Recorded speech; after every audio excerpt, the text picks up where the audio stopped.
This is the Voice of the Land podcast with your hosts, Kevin Arnold and Nick Paulus. Well, I can tell you all one thing. There most likely won't be a heated debate, who knows, on the Voice of the Land here on Big Play, but it's going to be great to have another Victory Monday.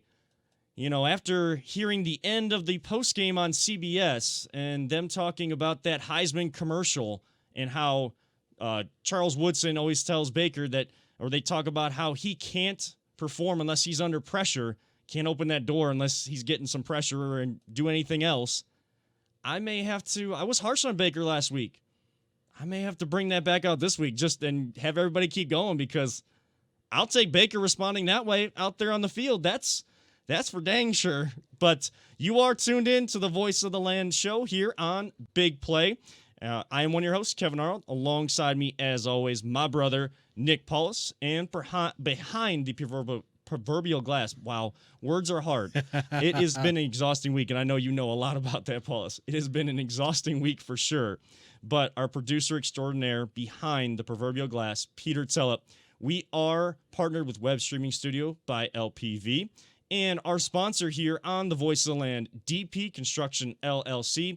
Reach out to them for all your concrete construction needs. The Browns fans over there may have a comment about what one of the owner, Tyler LaFrada, our great friend and great promoter of the show, a tweet I saw after the game. There might be a little comment about that, but we'll see if we can get into that. But reach out to them at 330-217-4999. That is 330-217-4999. Tyler will get you set up with your concrete construction needs, and then he'll send Uncle Steve out there to get it all done. You can also find them on Facebook at DP Construction LLC, where they'll give you a quote if you message them, and they'll show all the pictures of the work that they end up doing. Of course, you can always find the show on replay on our Twitter at VTL_pod throughout the week, as well as the Big Play Facebook page and their YouTube page as well, and also on Sportscaster. You can also find it there. They're always tweeting things out the next day for the replay of the show if you're not able to catch us live every Sunday at 7 p.m. And we always have the audio still posted as usual. Google, Spotify, Apple, your major podcast platforms. You can always find us there. And we'll post some fun video clips in the show as well to our YouTube page at Voice of Land Podcast. So many platforms to catch us on. And we're going to be talking Browns. We'll get into the Buckeyes towards the end of the show because, you know, it's so great to have Big Ten football back to have 2 days, Saturday and Sunday, to actually have a rooting interest in football now is great. But the Browns get the win, 37-34. Baker balling out today, 22 of 28 for 297 yards, 5 touchdowns, 1 interception. Defense, questionable. Is the way to say that. I don't know if is the right word, but we'll get into that for sure. Yeah, I'm trying to be nice. This is about Baker. This is about Baker tonight. Yes, this is definitely about Baker. Paulus, I mean, I know that you were watching the game, tuned in, all the post-game sound, everything that was going on from the 0-5 start in the beginning of the game, that opening throw, interception, and prayers up to OBJ, by the way. Get that out of the way right now. We hope it's nothing too serious, but unfortunately there are reports right now. He will be getting an MRI tomorrow, and Ian Rappaport did say that he had some sources saying it's feared it could be major, but they didn't indicate in what direction that could be, so we won't speculate on that. But, I mean, Baker Mayfield is the word of the day. We titled this, Will the Real Baker Mayfield Please Stand Up? Right. Who is the real Baker Mayfield? Is it last week? Is it this week? What were you thinking this whole time, Paulus? The real Baker Mayfield is someone that we still don't know. And like, just to be straight up honest with you, it's easy to put him in the box of, well, he beats the crappy teams.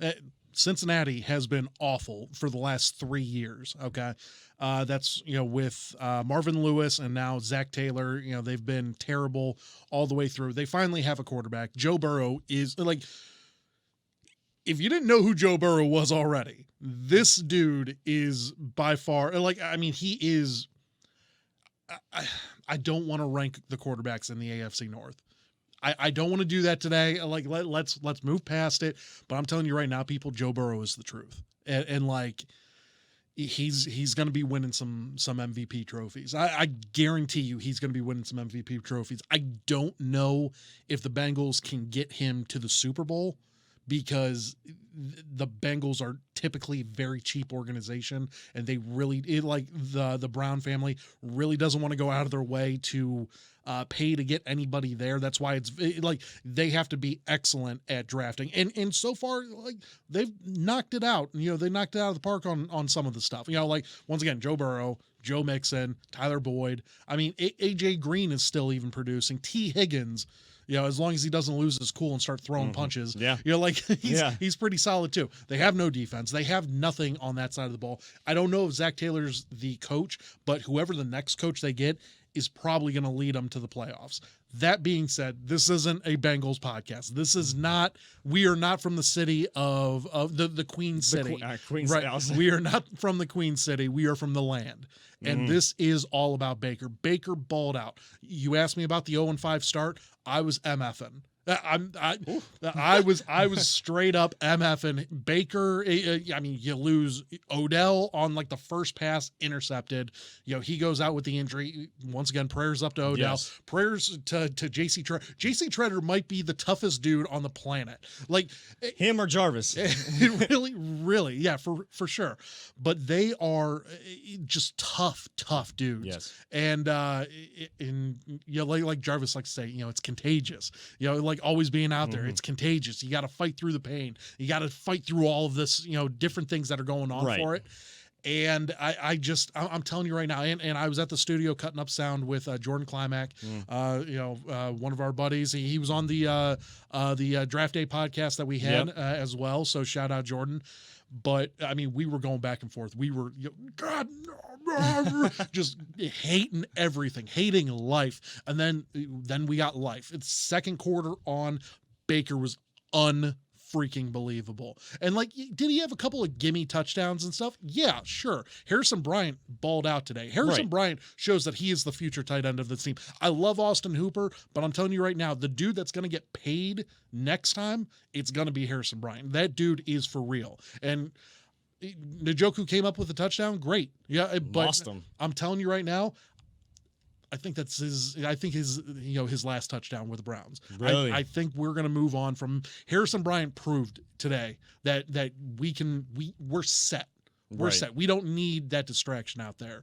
But that being said, Baker balled out. I did not expect that. Baker's been struggling with his accuracy all year. I preached it this morning on Opening Drive on ESPN Cleveland, and it was, I said it, he's throwing too high, he's throwing too low. Jarvis is making him look making him look better than what he is. But Baker, 100% today. That DPJ touchdown to steal the game was the prettiest pass I've ever seen Baker Mayfield throw. And I've watched pretty much every single play from his senior at Oklahoma to now. So a 4-year gap right there.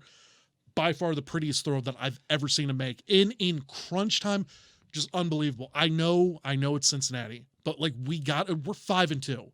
We're 5-2, buddy. Yes, we are 5-2, and that was, we talked about some toe drag swag on our high school game last night on the interception. Yeah. Ooh, DPJ with that toe drag. Unbelievable. That'll be on Nate Burleson's. We should try to. We're gonna tag Nate. We'll tag Nate. We'll tag that. Toe drag swag. Yeah, we should also try to screen grab that interception from Mason Bell of Wycliffe last night and send that off to him too. We need to do that as well. Yeah, absolutely. Yeah, get some of the high school kids, the local high school kids, and some great regional action last night that we unbelievable. If we have time, we'll talk about that. But right now it's Baker and these Browns. Peter, I know that the stream may have gone out. You were able to catch the last 11 seconds on your phone, but it went right out right after the touchdown. So they saw that. Yeah. We saw the touchdown, so that's good. You saw everything. You thought the world ended in that moment. So we have YouTube TV, and for whatever reason, recently our internet, it's AT&T. You guys aren't great, but no sponsorships there. No well, if their internet was better, I'd take it. Right. We have fiber at home too, man. It's super fast when it works, and it normally does. But this weekend, Ohio State in the Browns game, it was buffering like crazy. Oh yeah. But we got to the end of saw the touchdown.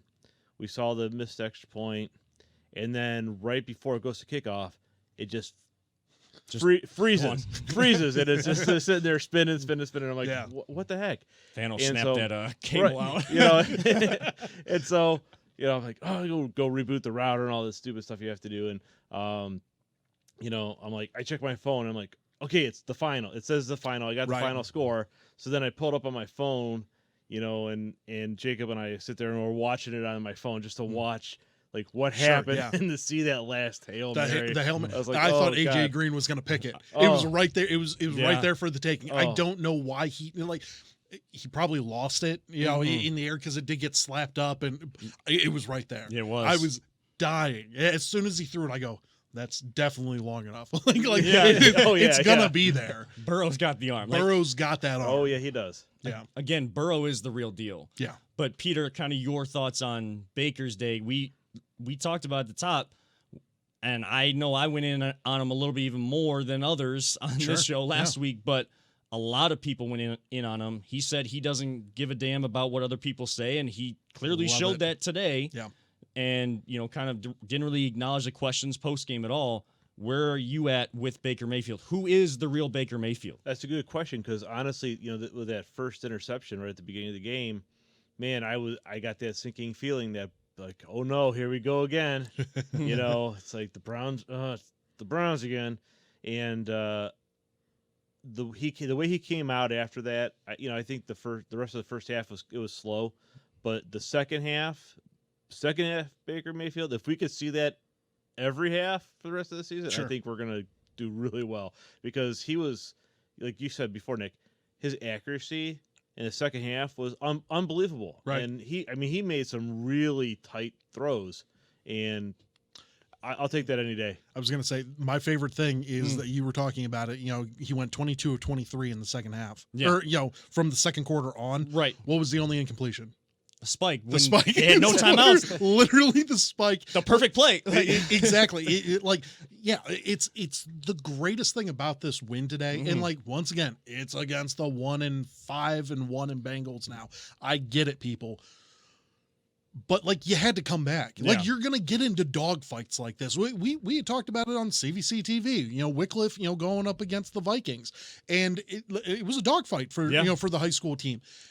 And once again, this is not the high school. It's not high school. It's the NFL. These guys get paid to get out there, so it makes it that much tougher. Obviously, it's one of those things where you had to see something, and because I guarantee you, all of this love that we're having for Baker right now wouldn't be going on had they lost the game.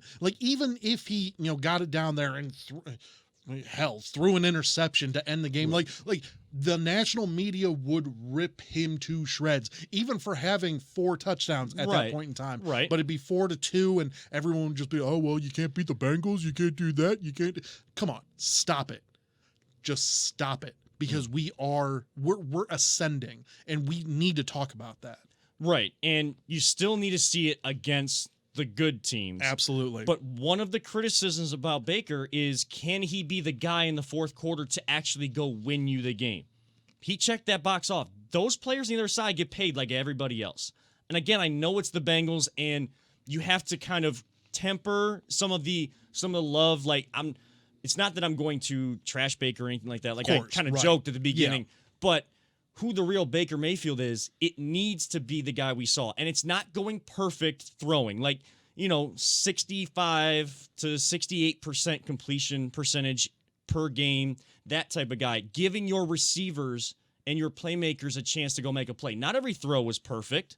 And there were times where he threw to Hollywood Higgins, and if he would have kind of thrown a more perfect ball, Higgins may have been able to get some more yards after the catch. Yeah.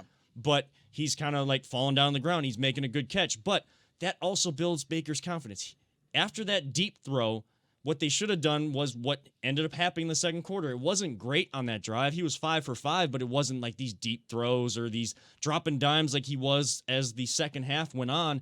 But he got in a rhythm with those short passes, those quick read type passes. Then he gets in a rhythm, and he stays in that rhythm during the game, and then guys start to make plays when he doesn't have the perfect throw. Well, now that builds his confidence. It was Baker being accurate and Swagalicious out there, back to Baker swag. I mean, and you saw it during the game. It picked up. The smile started to come back. The Baker that you saw at Oklahoma and in 2018 as a rookie started to come back in that game.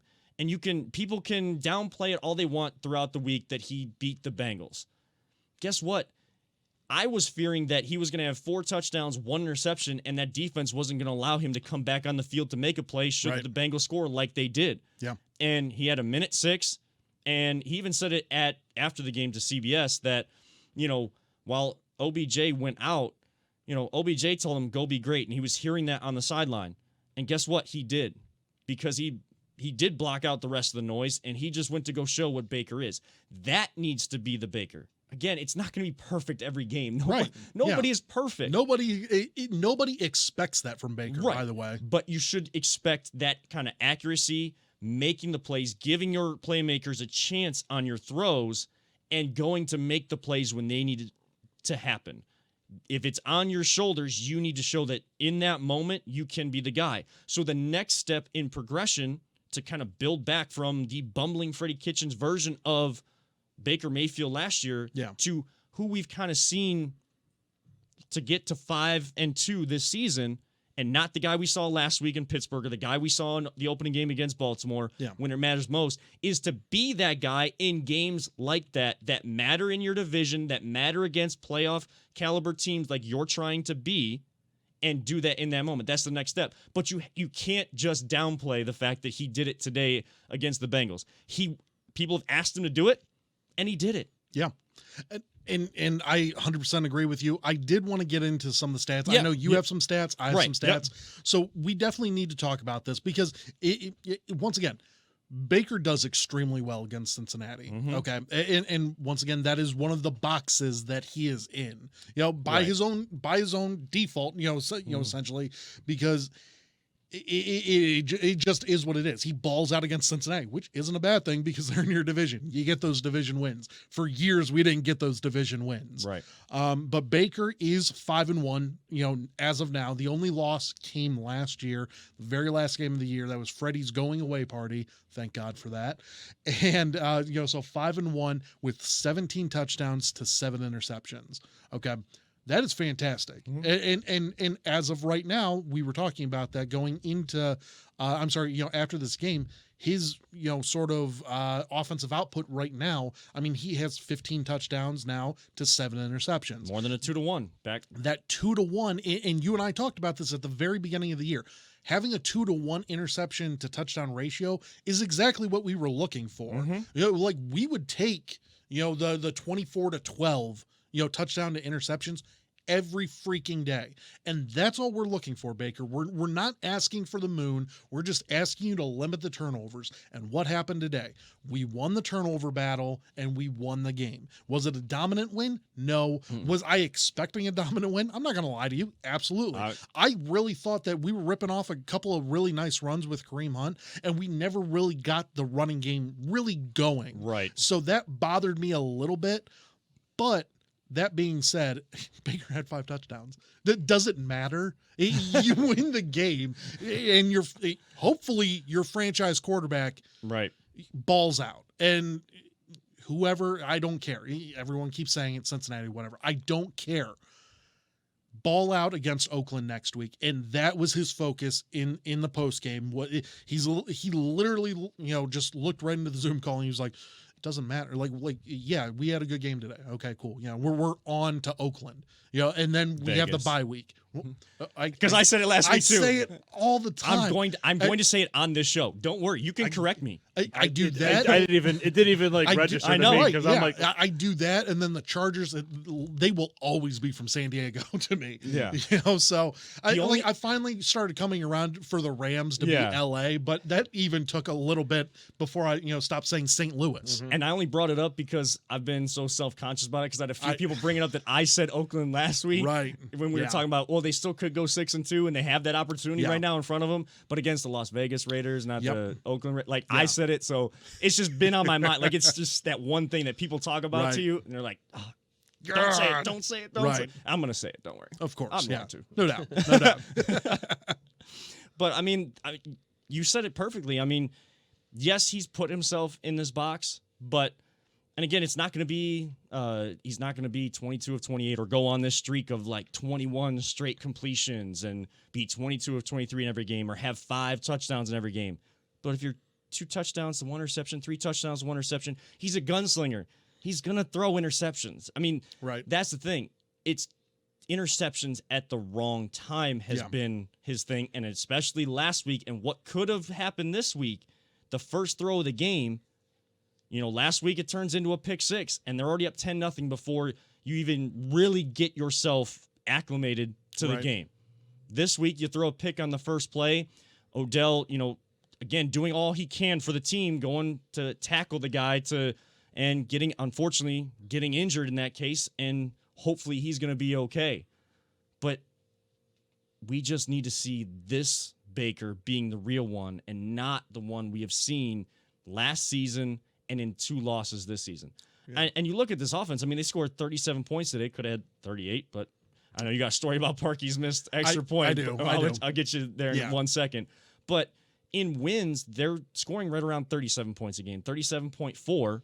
In 2 losses, they're scoring 6.5. So I guess if they score more than 7 points, I guess you could think it's going to be a good day. They're averaging right now as an offense 28.6 points per game, and they've scored 200 points even on the season through their 7 games already. So this team is Jekyll and Hyde. I mean, it's just like, what are you going to get each week? Yeah. I mean, the offense was humming, and they all stepped up, and you got DPJ coming in, making great catches, and towards the end of the game, and Baker telling him, I missed you early, I'm going to get you, and he got him back, and DPJ made that play. Higgins, who he has that chemistry with, just seamless from 2018. Jarvis playing with the cracked ribs like Baker is, and as Alex Van Pelt said, one of the toughest dudes, if not the toughest dude he's ever had the opportunity to coach. Mm-hmm. And him, yes, he's making catches earlier on in the game, kind of went away a little bit in that second half, but he makes that throw to DPJ, and he's getting hit, and you can see the pain, the grimace on his face, and he goes out for one play, and you just see him come right back in. Yeah. Come right back in because he's going to go out there for his team, and it is really contagious for this team, and that's got to come from your quarterback, though, too. You got to be an extension of the coach, and right now, from what we hear and what we see, for the most part, he is, because Kevin Stefanski wasn't going to be rah-rah after that game. That's not who Kevin Stefanski that's not who he is. Right. Baker was dancing in the locker room, and he did some good moves, but... Hey, you throw 5 touchdowns. You can dance all you want. Start breaking out the Fortnite dances. I don't care. Right. And that's what you saw with him at Oklahoma, and even, again, 2018 a little bit. That's who he is. Like, you want people to be who they are, but in a sense that doesn't hurt the team and helps the team. And today, Baker being Baker, Stefanski being Stefanski, these guys being themselves led to this win. I know that you had that story about Cody Parker at the end. What happened when you were watching that? So I'm watching Cody Parker. Like they show Joe Burrow, throw the touchdown. I'm like, come on, man. Like for real, you're going to make Baker go down and throw a 5th touchdown? Like, that's kind of what I'm thinking. Because at that point in time, I even told Jordan, once again, Jordan Climack, I told him, I was like, Cody Parker will not kick this field goal. Like, I refuse to believe I trust any kicker. I can't.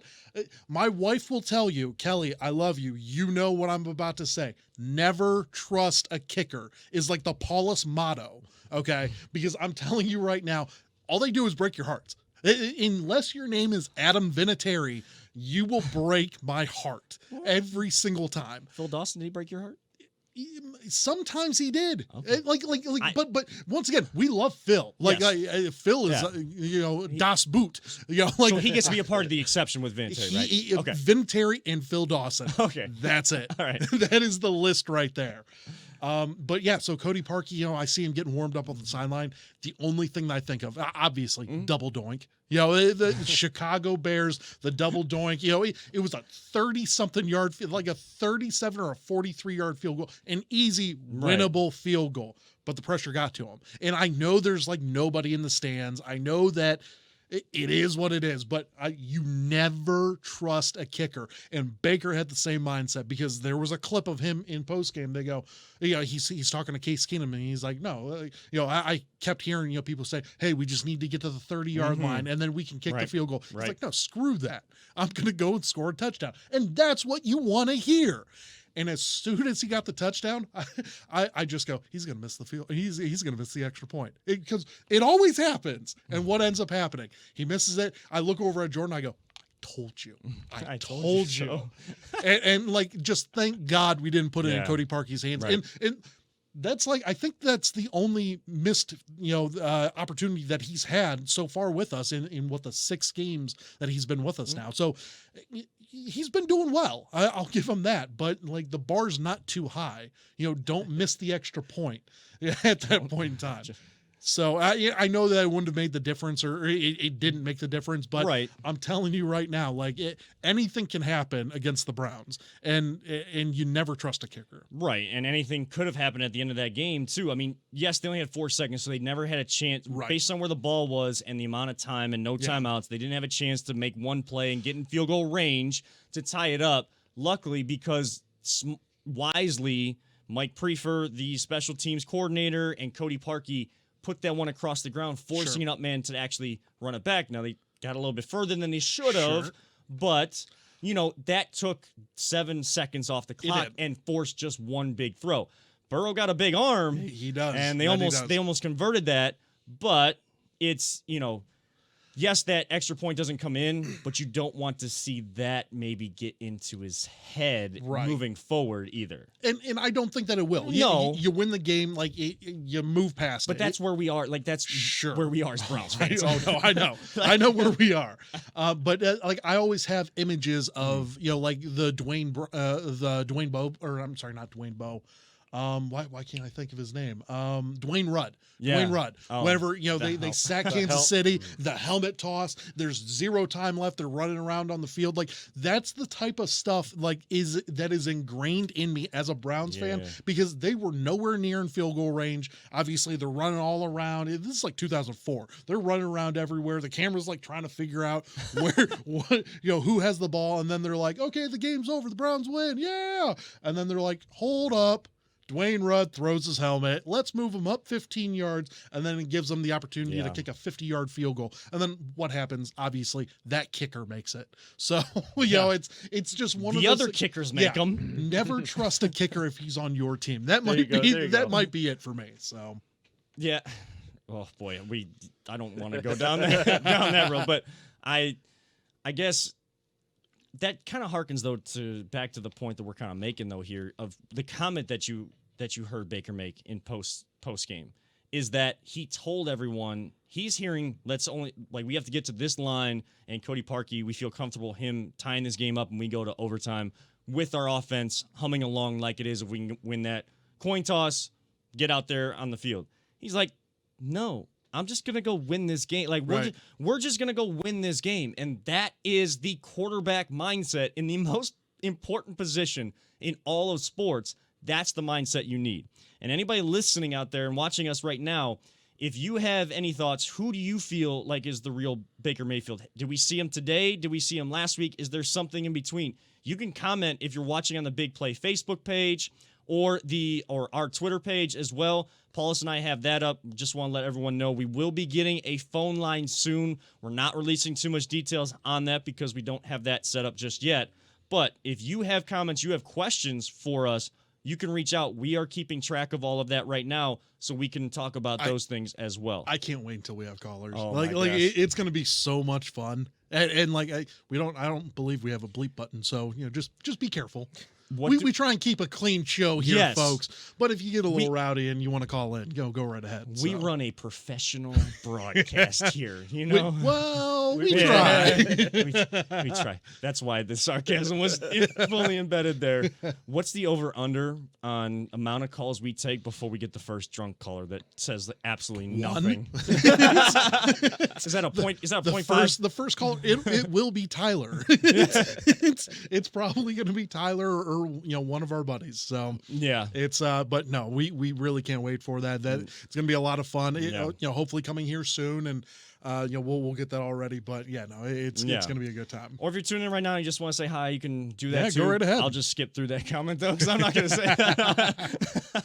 But I guess we need to switch gears for the Browns to kind of finish up this conversation about today's game and where we're going forward to Vegas, like playing at home, but playing against the Vegas Raiders next week to try to get to 6-2 before the bye week. The defense.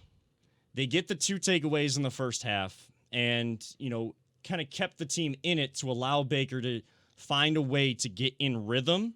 And then, the offense starts going. It just seems like to me when the offense, like when it's a game like that, where the offense may start slow or they're back and forth with the other team and it's a close game, when our offense scores a touchdown or makes a big play to get back in the game, whether to tie it up, take the lead, for some reason, our defense cannot bookend that. They give up a ton of yards, and at times it looked like really both teams were playing 7-on-7, but especially our team, because Baker was making some throws, and guys were still guarded pretty well throughout that game. I'll give the Bengals cornerbacks a lot of credit. Honestly, they played a lot better than what I thought that they were going to play. Yeah, and especially without their top guy, Alexander out there was all over Jarvis throughout the game. Yeah. So Baker had to make some of those drop and dime type throws, and you had to have guys make some toe drag swag. It just seemed like the middle was wide open for Burrow, and Burrow is a great quarterback, and he's reading defenses. It's not like it's an easy read, but like guys are just wide open. There's nothing around them, and then you get them in 1st and 15 after a penalty, or you make a big play on first down, you get them in 2nd and 13, and then right away on 2nd down, they're converting and getting plus extra yardage there. Your thoughts on this defense? For the Browns defense, like there are a lot of holes right now. But once again, we are without who I thought was going to win Rookie of the Year, Defensive Rookie of the Year. I thought Grant Delpit was the steal of the draft there for us. And losing him to an Achilles obviously was devastating to this defense, because now you have to play number 23. And 23 is god-awful. I'm sorry, I'm not going to say your name. I'm going to pull the Emmett move and just not say your name. But you know who you are, 23. We have taken and graciously, I'm sure Emmett has allowed us to use it as well. Yes. No name, just number. No name, yeah. But yeah, no, 23, I'm just done. I'm done with that. But I'm telling you right now, Ronnie Harrison is a dude. And I love Ronnie Harrison. I love everything about Ronnie Harrison. And the fact that we got him for like nothing, I think like a 5th, 7th pick, 7th round pick, literally nothing. I love him, and he's going to be amazing with Grant Delpit. We said that last week. Before, once again, Miles dominating. I mean, what else can you say? I'd still like to see more happen from our other defensive linemen. Like Sheldon Richardson had a couple of nice, tackles, in the backfield. But like, I need to see more from those guys. Right. I just wanted to jump back into it. And I know, once again, we're not a Cincinnati, podcast. No. Joe Burrow's that dude again. You keep bringing it up, and you're like, they get to like 3rd and long and everything like that. And then he just does the perfect thing at that moment in time. If it's 3rd and 12 and nobody's open and there's a lane, he's running for it. Like he gets it. He gets it. And that guy is going to be so freaking special. And like, I love Baker. I do. Mm-hmm. And like, if Baker keeps producing like he did today, he doesn't have to go 22 of 23 all the time. But once again, keep that 2-to-1 touchdown ratio. You just hold on to the ball. Make sure that you don't do anything stupid. I'm going to love you to death, because you're going to get us to the playoffs. And that's going to be it's a building block. And we still need more. Obviously, we need help on the defense. Yeah. Because you're not going to beat too many people in the playoffs with that sort of a sieve, sort of a defense. But there's a lot of really good things about this game that we absolutely love, but there is so much room to improve. And like, that kind of gets me like pretty excited because Vegas I really got you thinking. I know. Sorry, I'm Vegas sorry. is a good team. Vegas is a good team. They got blown out today, but they got blown out by Tampa Bay. Yeah. They don't have their offensive line. They have 5 guys on COVID, on the COVID list right now, and they probably aren't going to be playing against the Browns next week as well. At that point in time, Miles, you gotta eat. Sheldon Richardson, you gotta eat. Like I gotta see a lot from them. Because I think Derek Carr will be able to pick apart the defensive secondary. Yeah. And Denzel played out of his mind today. Denzel's a Pro Bowl player. Like he was his rookie year. A lot of people thought he struggled last year. I told you his completion percentage was like 46% last year, and a lot of people thought he struggled. No, he was great last year as well. The tape, just didn't show it because we gave up so many points and everything like that. It wasn't on him, but he's still a Pro Bowl player. And so you have a lot of options with that, but I'm telling you, a lot of room to improve on today, and I can't wait for next week. Vegas, bringing Vegas into here is going to be a lot of fun. Derek Carr is a very good quarterback, very underrated quarterback, and he doesn't get the love that he should. I mean, he's been producing. I mean, even today it was a 25-point loss, and it's because Tom Brady has been balling out of his mind. But Derek Carr won 24 of 36 for 284 yards, 2 touchdowns, and 1 interception. We take that all day. Yes. Here in Cleveland, that would be awesome. So I love what they're doing. I can't wait until next week. It's going to be a big game next week. Peter, we're going to get to some Facebook comments because I see some coming in actually on the Big Play Facebook page. We're going to get to that in 1 second. But Peter, are you concerned about the defense? Should we attribute those issues more to the defense or just how good Joe Burrow is already and how good he's going to be most likely moving forward for Cincinnati and in his career? Honestly, I think it's a combination of the two. We definitely have issues with our secondary. I mean, there's no doubt about that. But Joe Burrow is legit. I mean, he's. I can't. Like I said, Baker, he had a great second half. If I can see that, consistently, I might get on Nick's Baker love meter there. Part of me is like, man, I wish kind of we had Joe Burrow up here. But honestly, like I said, if Baker keeps producing like he's shown he can do, then no worries about that. But Joe Burrow is going to be tough, and honestly, if you think about it.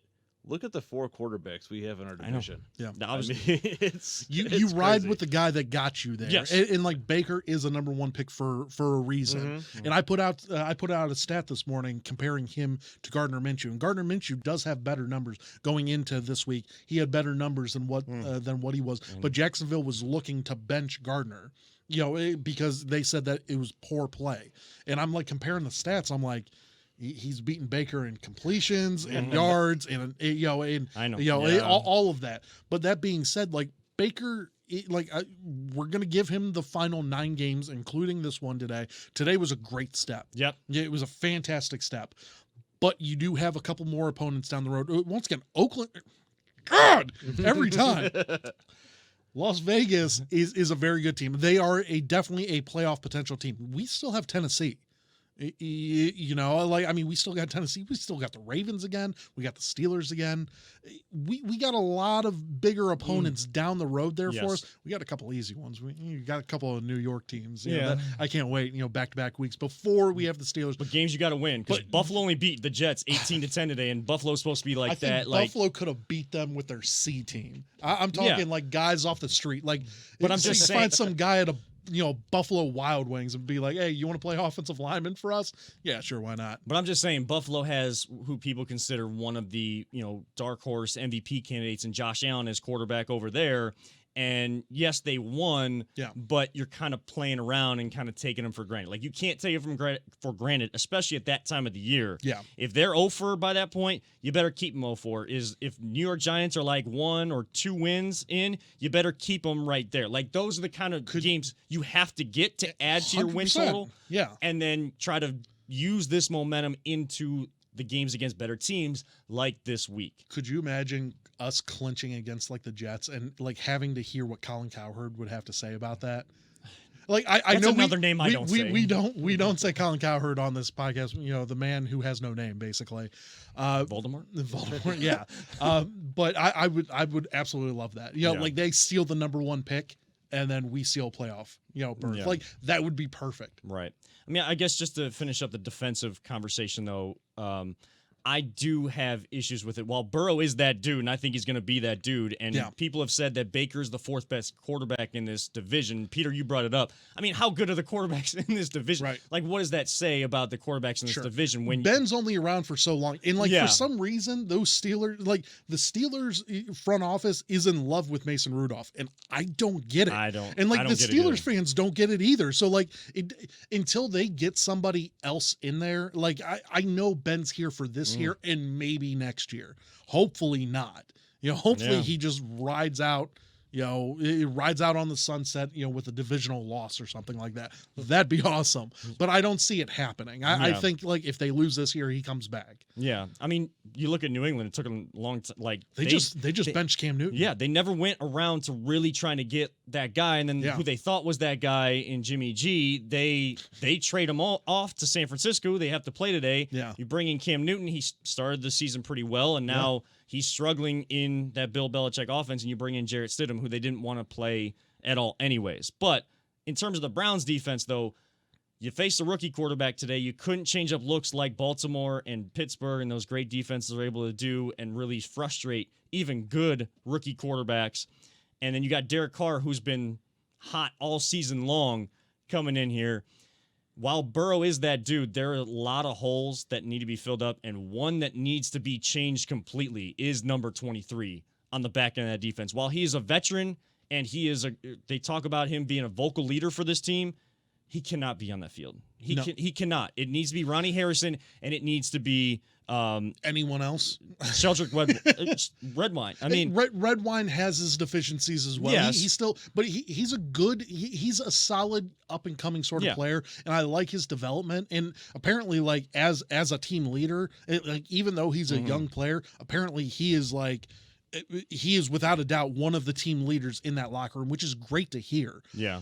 You know, especially for being someone so young, you know, but he's dependable. So I'm definitely looking forward to that. But once again, next year with Delpit and Harrison, that's what we're looking for. But we need to find someone in the draft, either at a linebacker spot or like preferably a defensive, you know, rushing end. Yeah, I just can't stand watching Olivier Vernon anymore. I can't stand Porter Gustin. Like I like Porter. I think he's a good player, but like he can't get the rush. You know, he can't get the rush. I'm not saying that you got to be Miles, but you got to be decent. You need, you know.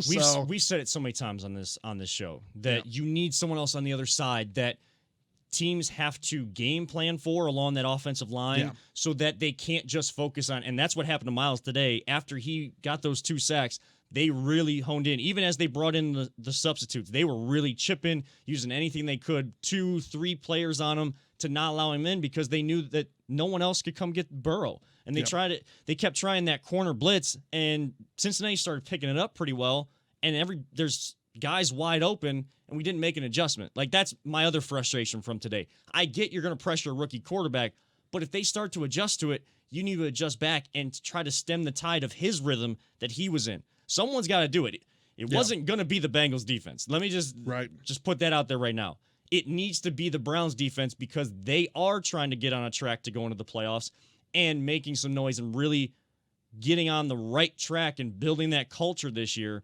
Well, you need to establish the culture so that when you do get players back next year, it's already there. Mm-hmm. Now, looking at Facebook, because we got a few comments here. I want to run through this as we kind of finish up the Browns talk there, and we're going to transition here to Ohio State in just 1 second. But John Paul Duarte was one of the first. JP.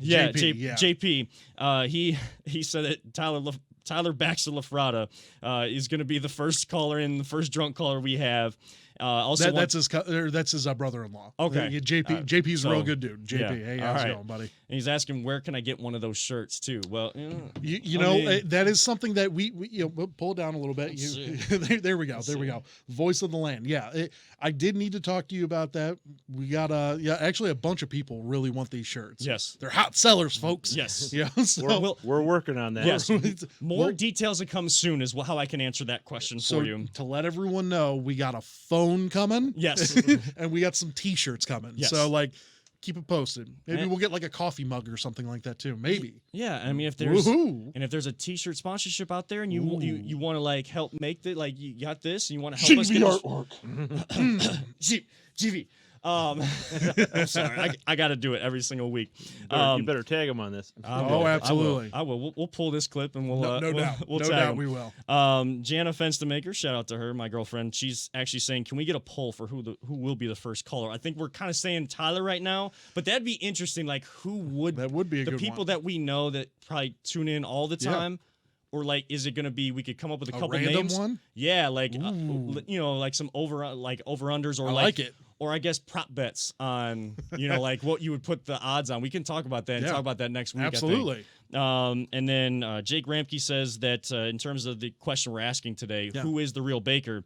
He says this is the rookie Baker, the one we wanted to see for sure. Need him to be like this for our next game. If he plays like he did in the second half every week, we're set. No doubt. And again, 100%. and we said it. It's not necessarily the numbers that you saw or how many consecutive passes he had in a row. It's the culture, or not the culture, but the way he's getting those throws off and feeling comfortable in the pocket, getting out, getting guys involved, and allowing playmakers to make those big plays. Smart, efficient passes were made by Baker Mayfield, and they were coached up by Kevin Stefanski.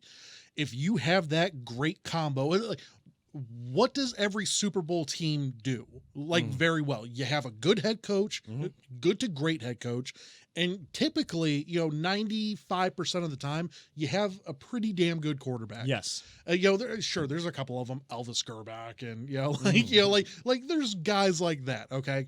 But typically, you have great quarterbacks, and Baker's not at that point yet.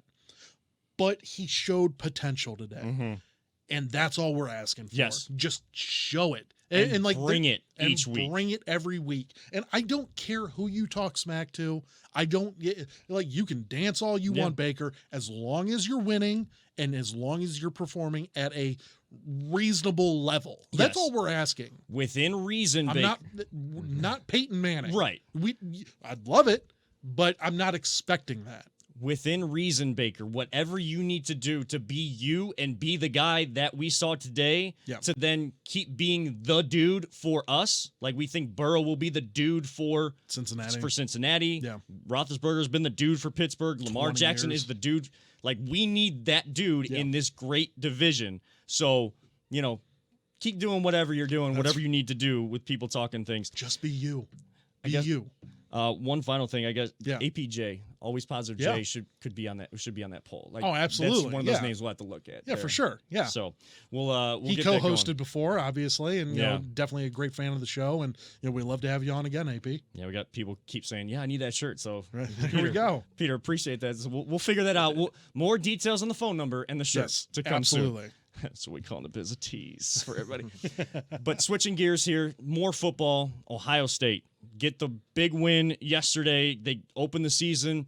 Now a little bit kind of sketchy in the first half, like we, kind of going back and forth. I mean, their defense, I know it's a kind of a new scheme, old scheme. They had Kerry Combs come back, and they got they have someone else as their co-defensive coordinator. I'm forgetting his name for some reason. But you want to talk about efficient and accurate. Justin Fields is that dude that looks like he's going to be that dude in the NFL too, but he is that dude for Ohio State. And, I mean, he was dropping dimes yesterday as well. And I just never felt like Ohio State was going to lose, even as Nebraska was gaining confidence on the road and the defense wasn't playing very well. Yeah. Because Justin Fields is going to go out there and make a play. You got Chris Olave out there. You got some freshman wide receivers. Toe drag swag is kind of the theme of the weekend. We saw the interception last night, but before that, the freshman for Ohio State, that throw kind of leading him out of bounds a little bit and getting that toe down. I can't remember his name. Jackson Smith and then Negway or something? Negway, yes. Negway, yes. Jackson Smith, Negway. I mean, they are high on him. I heard so much. Like, I heard his name talked about when he got in that game yesterday. Like, Yeah. they had a lot of information. Gus Johnson and Joel Klatt had a lot of background information on him. He had 82 touchdowns in high school. He had over 5,000 receiving yards. Yeah. It's unreal what he did in high school. And now obviously you come to Ohio State, and not only are we DBU, but we are now wide receiver Yes. U. Like, we're about to be quarterback U. Like, I mean, we are just NFL. Like Yeah. that is what we are. You want to get pro ready, go to the Ohio State University. I mean, it doesn't matter if it's Urban Meyer and now Ryan Day. I mean, it's just they've built that culture. You want to talk about culture? Yeah. There is a culture in the Scarlet and Gray, that Buckeye field house and the shoe and everywhere. Well, here's my thought. Just to pop back to the NFL for a second. Yeah. Joe Burrow came up through Ohio State, Yes. went to LSU. I mean, talk about someone that had the opportunity to be a part of two great football cultures. Yeah. Most NFL quarterbacks don't have that opportunity that he did. And so I think that's why he's able to come out his rookie year and just do. I mean, even though they don't have the wins, Right.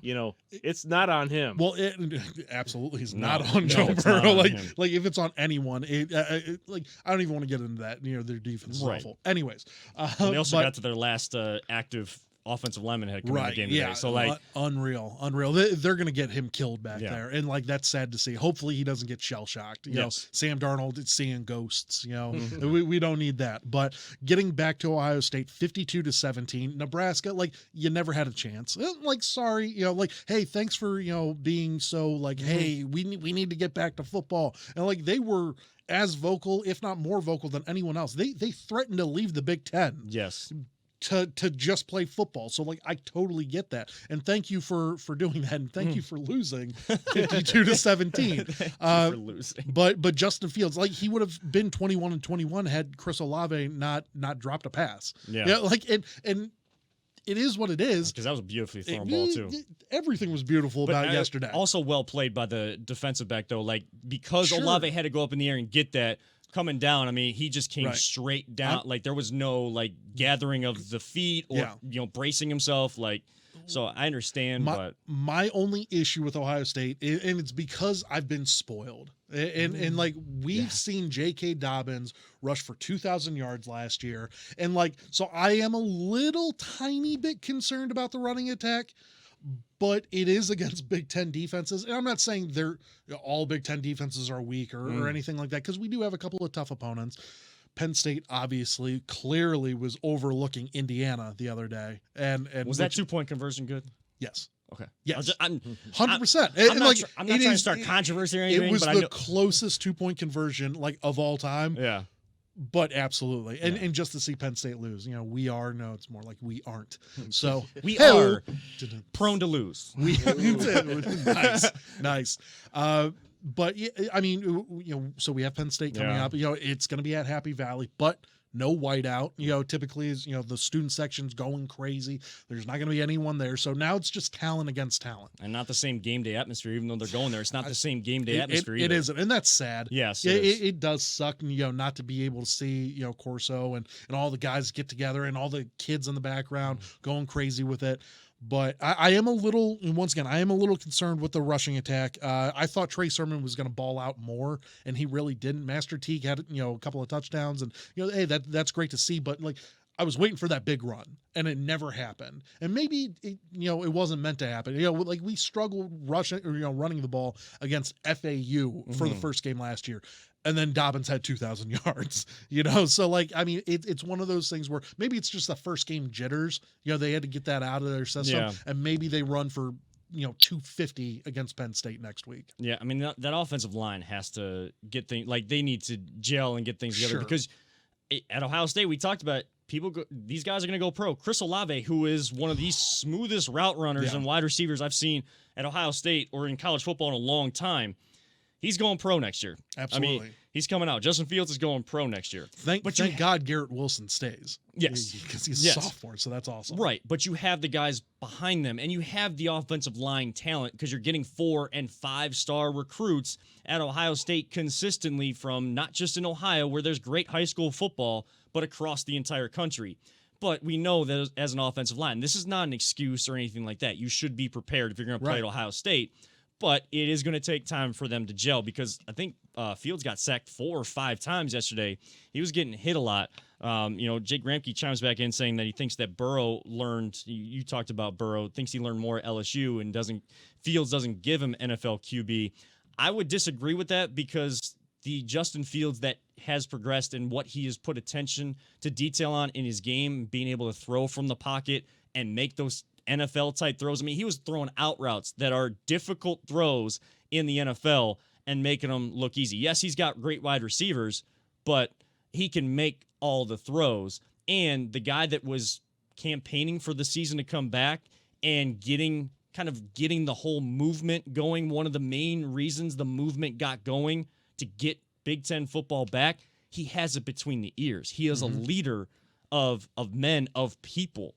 And so that's what you need as a quarterback as well. You got to have the arm strength, you got to have the accuracy, but you also got to have it between the ears. You have to have that mental IQ, that football IQ, and be a leader on and off the field. And Ryan Day said it perfectly yesterday. He even said it's a different thing to play quarterback at Ohio State. It just is. It's a different position than any other position. Like if I start thinking about it, what's the only other team that produces quarterbacks, something like that? Probably Oklahoma. Right. And I mean, back-to-back Heisman winners. Jalen Hurts. I mean, you made him into a quarterback that got drafted in the second round by the Eagles. So there's a lot of. I mean, there's some teams that just produce everything. Yeah. And Oklahoma, I'd put them out there. Kyler is unbelievable. Yeah. Kyler versus Russell tonight. Ooh. I can't wait for that.